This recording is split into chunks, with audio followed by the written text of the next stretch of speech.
Hello, my name is Nick Mangus, and I will be giving my reflection speech for the entire course. During this speech, I will be talking about things I liked about the course, things I didn't like about the course, a little bit about the readings, and then I will jump into the moot court case. Since that's most fresh in my mind, I was spending a lot of my time talking about that. To start off with, I know in the details of the assignment it says just because a student says that they like the course doesn't mean they're getting an A, but I would like to say that very much that I did like the course. I really did enjoy it. Bear with me real fast. In the first half of the summer semester, I took Calc 1. It was horrible. Every day I'd come home with complex math equations where there's only one way to answer it. Well, there's multiple ways to answer it, but there's one correct answer. It can't be argued. It just has to be this answer. Which one of the reasons I really like philosophy of law is because of the fact that there are so many different ways to argue it, and there's so many different answers of when we look at law of how it should be.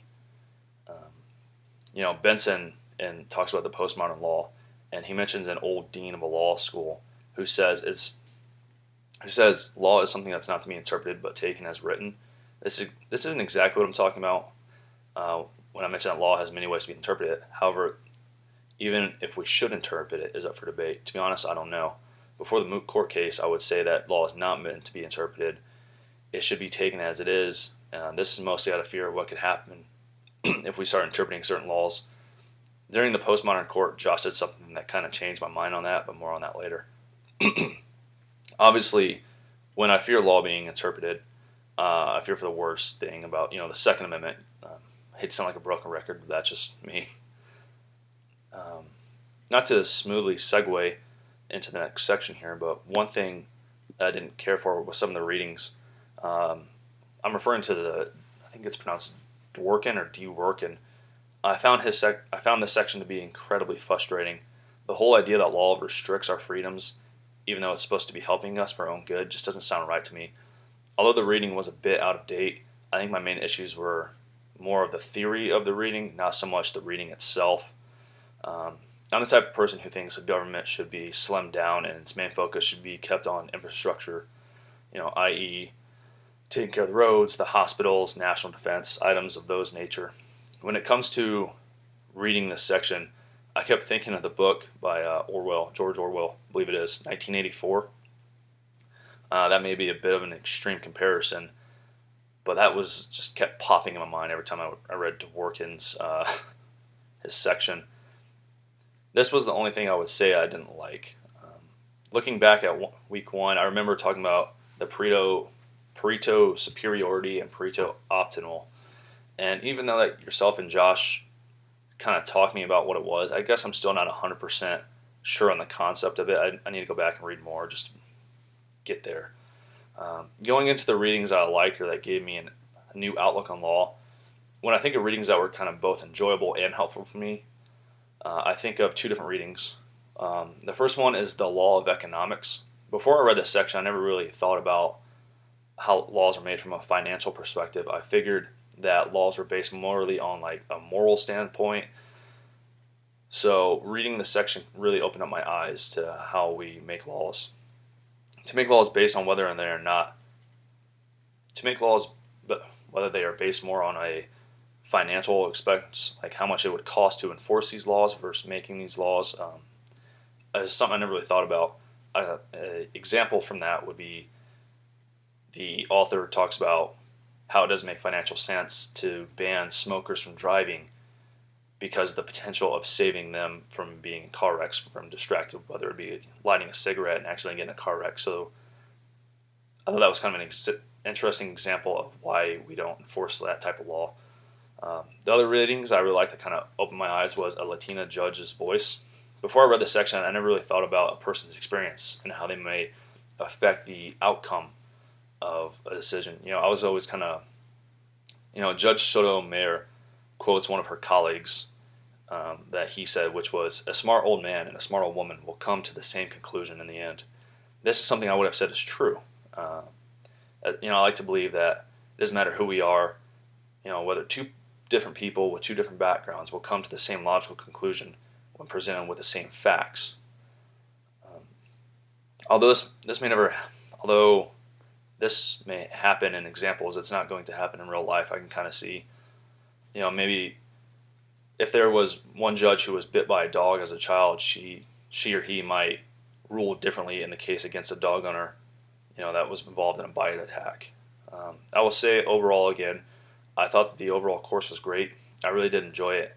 Also, I really did appreciate how the course was not one of those courses which tries to drown the student in homework from start to finish. So now that I've kind of discussed what I liked and what I didn't like, stuff kind of opened up my eyes, I want to go ahead and jump into the moot court case. So let's kind of, while discussing the moot court case, I will go over critiquing my performance, critiquing my classmates' performance, analyzing arguments that were made, and the feedback. Lastly, I will discuss additional questions that I wish I would have asked during the moot court case. Starting off with critiquing my performance, I think that there were things that I did very well on and things that I could have improved on when it came to my role as a judge. As a judge, I think that it's fair to say that we had a lot easier than the other people in the class. I mean, all the judges really had to do was take notes and ask questions for the most part. A few things that I wish I would have improved on was my question asking. Although I did ask each side several questions, I feel that I could have tried a little more between Tuesday and Thursday to spend a little more time try to think about, asking each side more questions. In reality, I did feel like I, asked the questions that I thought of. Although one thing I could have improved on was my question asking. I recall one time I asked Sean 2 questions at once, and I think that kind of confused him or gave him too much to think about at one time. So I think I should have just asked that one question, and then once he answered that, I could have answered my next question. The last thing that I could have improved on was my time length in my video. After I wrote my speech and making sure every detail was in there that I wanted to ask or cover, I recorded it twice, and both times it was under 10 minutes. So maybe build a stronger conclusion or a stronger intro to kind of lengthen that time and meet the time hacks. Moving into critiquing my classmates, I think everyone as a whole did a really great job. That being said, there is some room for improvement. I don't want to call anybody out by name, so I'm just going to mention general statements. I do feel that both parties showed up ready to go both days that we conducted the meetings. I think everyone did a really good job. There was a lot of great information they had.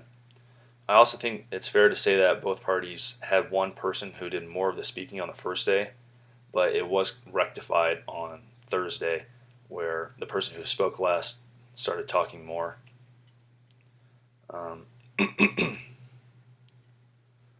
Another thing that I know you already said this, but it's obvious that people were reading their scripts as opposed to memorizing it and giving their statement like it was a real court case.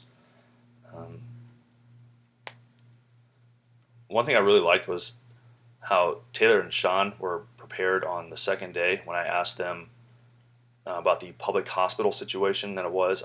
The first day I asked, is it a public or is it a private hospital? Because that might determine whether or not they have to give care to the patient. I really liked how they went home in between those 2 days and they thought about it. I think both sides did a great job when it came to expressing their arguments. Josh and Kai used the 14th Amendment and how the patient's rights should be protected under that. And I think that was really important to kind of discuss that aspect of it. I really liked how Josh said that the law was made for people who had the intent to enact the Our Care, Our Choice Act. This is actually what kind of caused Josh to decide to win the case for me was that one line that he said. They discussed how the patient did not fully qualify and the doctor assisted in the suicide, and that would be considered murder for the Taylor-Sean side. I really do think that both sides made excellent points. It was hard to make a decision in the end, though. Lastly, when it comes to asking questions that I wish I could have asked during the court case, I don't have many that I feel like would have been good for the case. I feel like the questions I would have wanted to ask would have been more subjective and not relevant to helping in the actual deciding. So as of questions that I wish I would have asked, I just don't have anything for that section. To conclude the entire semester in the moot court case, and to a short conclusion, I will say this. I really did learn a lot during the semester. It gave me a new perspective when it comes to making laws or how laws are made.